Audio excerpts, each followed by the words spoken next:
నమస్తే. మనది వసుదైక కుటుంబం. అందరం మీ కుటుంబంలో నేను కూడా ఒక భాగం. అయితే సరదాగా నేను ఇప్పుడు 84లో డిగ్రీ కంప్లీట్ చేశాను. 87లో బీఈడీ చేశాను. ఆ తర్వాత 2 ఎంఏలు ఎంఈడీలు అవన్నీ వచ్చేసాను అనుకోండి.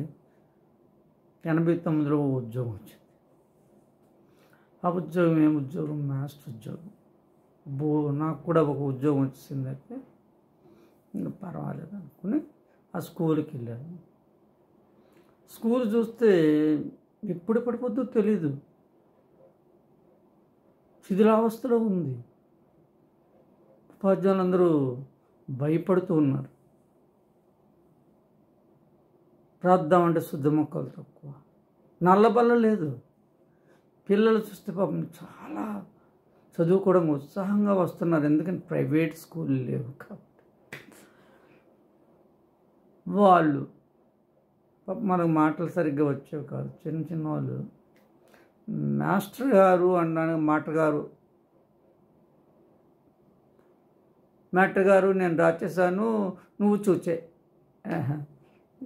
చక్కగా ముచ్చటగా మాట్లాడేవారు. వాళ్ళతో సరదా గడిచిపోయింది. మరి గ్రామంలో ఉండాలి, నేను అదే గ్రామంలో ఉద్యోగం చేయాలంట. అక్కడ బాత్రూములు ఇలాంటివి ఉండవు. ఇల్లులు కూడా అద్దెకు దొరకడం లేదు. ఏదో చిన్న ఇల్లు దొరికింది, అందులో ఉన్నాను. అక్కడి నుండి అలాగా ఆ పిల్లలతో మరి అలా మార్చుకుంటూ ముందుకెళ్ళాలనుకున్నాము. కానీ మా దరిద్రం ఏంటంటే మరి దర్శో నాకు తెలియదు, కానీ స్వతంత్రం వచ్చిన తర్వాత నెక్స్ట్ బ్యాచ్ మేము. ఈ దేశానికి స్వతంత్రం వచ్చే వరకు బడులు లేవు, చాలా విషయాలు తెలియదు కదా. రోడ్లు లేవు, ఇల్లు లేవు, వృత్తి పనులు, చదువు అవసరం లేదు. చదువు అవసరం ఎప్పుడు వచ్చింది? ఇండస్ట్రియల్ రెవల్యూషన్ వచ్చిన తర్వాత చేత్తో పనిచేసేవాడు యంత్రాలతో పనిచేయవలసిన అవసరం వచ్చిన తర్వాత చదువు మొదలు పెట్టారు. చూడండి ఎంత దరిద్రమో మరి, చూసుకొని ఎంత వెనకబడి ఉన్నాము. బ్రిటిష్ వాడి కాలంలో ఆడికి అవసరం ఏంటి? మనల్ని విద్యావంతులు చేస్తే ఆడిపారిపోవాలి దెబ్బతో. అందుకు నిరక్షరాక్షుల సంఖ్య చాలా ఎక్కువ. ఎంత ఎక్కువ అంటే 70% నిరక్షరాస్యులు ఉంటే అక్షరాస్యులు 30%. ఈ బడితో పాటు రాత్రి బడి కూడా మాకు అప్పించారు. వయోజనులు చదువు చెప్పండి, రాత్రి బడికి వెళ్ళండి. పెళ్ళి అయిపోయింది, పిల్లలు ఒక సైకిల్ పట్టుకొని రాత్రి వెళ్ళి పాములు జంతువులు అన్నిటి మధ్య వెళ్ళి ఆ గ్రామంలో తిరిగి వాలంటీర్ని పెట్టి 15 మందికి ఒక సెంటర్ని పెట్టి వాళ్ళని విద్యావంతులు చేయడానికి మా శక్తి మేరకు కృషి చేసాం. 1 సంవత్సరం పాటు కలెక్టర్ గారు దొరికితే ఏది అవుతుందో తెలీదు నాకు. అలాగే ఉద్యోగం అంటే ఏంటంటే అందరినీ గౌరవించాలి. ఎవరిని గౌరవించాలంటే గ్రామ పంచాయతీ సర్పంచ్ నుండి, మెంబర్ దగ్గర నుండి, మండల ప్రెసిడెంట్ దగ్గర నుండి, ఎండిఓ గారి దగ్గర నుండి, ఎంఈఓ గారి దగ్గర నుండి అందరూ అధికారులు. ఇంతమందిని సాటిస్ఫై చేయాలి ఉద్యోగం చేయటానికి. తర్వాత పనిచేసే స్టాఫ్తో సఖ్యతగా ఉండాలి. అలాగా కోపతాపాలన్నీ మరి మనకు చెల్లవు అక్కడ ఉద్యోగంలో మాత్రం. ఒక 8 కిలోమీటర్ సైకిల్ మీద రావడం, మా పిల్లల్ని చూసుకోవటం, ఇలాగా. ఆ తర్వాత అక్కడి నుండి మరొక ఊరు పోతే ఒక 30 కిలోమీటర్లు ప్రయాణం చేసి అక్కడికి వెళ్ళి అక్కడి నుండి వచ్చి మా పిల్లలు చూసుకోవటం అలా జరుగుతుంది.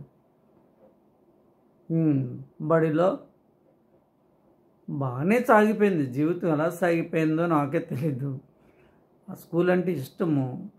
అందులో చాలామందికి తల్లిదండ్రులు లేని పిల్లలు ఉండేవారు. వాళ్ళు చూస్తే మనసు కరిగిపోయేది. డాడీ అనే వాళ్ళ చేత పిలిపించుకున్నాను. కొంతమంది అనాథులు ఉండేవారు. వాళ్ళకి పుస్తకాలు పెన్నులు కొనిచ్చేవాడిని. వాళ్ళు కూడా వాళ్ళ పరిస్థితులు నేను అర్థం చేసుకునేవాడిని.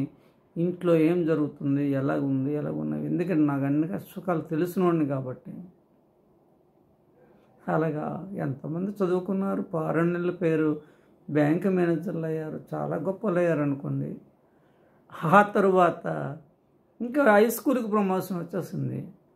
హై స్కూల్కి వెళ్తే ఇంగ్లీష్లో మాట్లాడితే ఆడికి ఇంగ్లీష్ LISTN చదువురా, లిస్టన్ అంటాడు. ఇప్పుడు WOULD చదువురా, ఉల్డ్ COULD చదువురా, కుల్డ్. వీటికి చదువు ఇంగ్లీష్ అలా నేర్పాలండి. SHOULD ఇంకోలా మాట్లాడతాడు, నాకేట అర్థం అవుతుంది. FLOOD రా, ఫ్లడ్. చెప్పండి. ఇంకా అన్నీ కూడా వాడికి ఏ నుండి నేర్చుకుంటూ వెళ్ళాలి. ఎంత ఓపుకుంటారండి మాస్టర్కి. ఎంతమంది ఉంటారు అనుకున్నారు క్లాస్ రూమ్లో? ఒక 45 మంది పిల్లలు ఉంటారు. 45 రకాల కుటుంబాల నుండి వస్తారు. అల్లరి చేసేవాడు ఒకడు. 10th క్లాస్కి వెళ్తే వాడు వచ్చి మొనగాడైపోతాడు, మీసం గెడ్డం వచ్చేస్తుంది. వాడు వచ్చి నా పక్కన నిలబడతాడనమాట. నన్ను కొలమానంగా తీసుకున్నాడు. మాస్టర్ అండి నీకన్నా చాలా పొడవైపోయినాను. అవునా, తాడి చెట్టు కూడా పొడవైపోయింది, ఏడు చేద్దారు అంటాను. కొన్ని కొట్టామనుకోండి, ఆడికి 15 నుండి అంటే 13 నుండి మారిపోతాడు.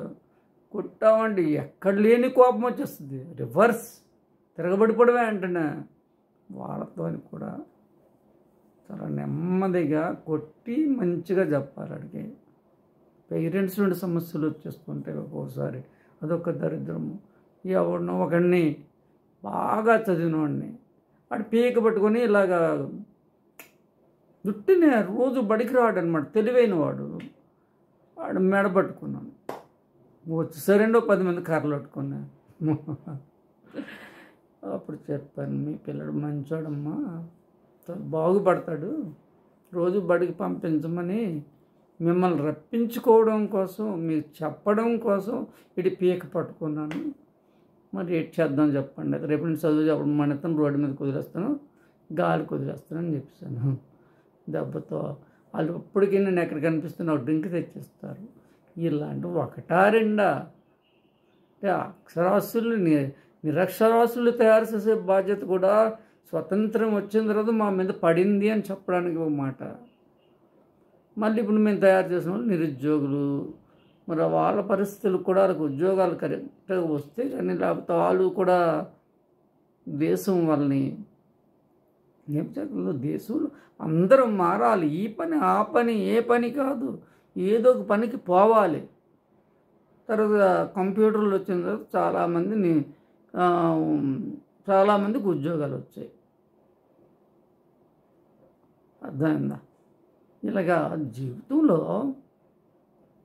చాలా పరిస్థితులను ఎదుర్కొని మానవుడు వచ్చాడు. కానీ ఇంకొకటి చెప్తాను, గవర్నమెంట్ మనల్ని ఏం చేయలేదండి. గవర్నమెంట్ ఏం చేయగలదో చెప్పండి. మీరు మారకపోతే ఒక్క గవర్నమెంట్ 146 కోట్ల మందికి ఏమి చేయగలదు? మనం మారాలి, మనలో మార్పు రావాలి. ఒకడు తాగుతానంటాడు, ఒకడు తిరుగుతానంటాడు, ఒకడు సీరియల్స్ చూసుకుంటాడు, ఒకడు సెల్ ఫోన్ చూసుకుంటాడు. ఇంతేనా జీవితం? మారుదాం. ప్రపంచ దేశాలు ఎప్పుడో 17-18వ శతాబ్దాలు మారిపోయి మనమే వెనకబడి ఉన్నాం. సరదాగా నన్ను ఏమో అనుకోకండి. మీ కుటుంబంలో మనిషి కింద మీ పిల్లలు మా పిల్లలు అనుకొని, మీ మనవలు నా మనవలు అనుకొని, నాకు ఇక్కడ మనవలు లేరు, అమెరికాలో ఉన్నారు. అందువల్ల మీ అందరికీ ఏదో 2 ముక్కలు చెప్పుకుందామని. నమస్తే అయితే.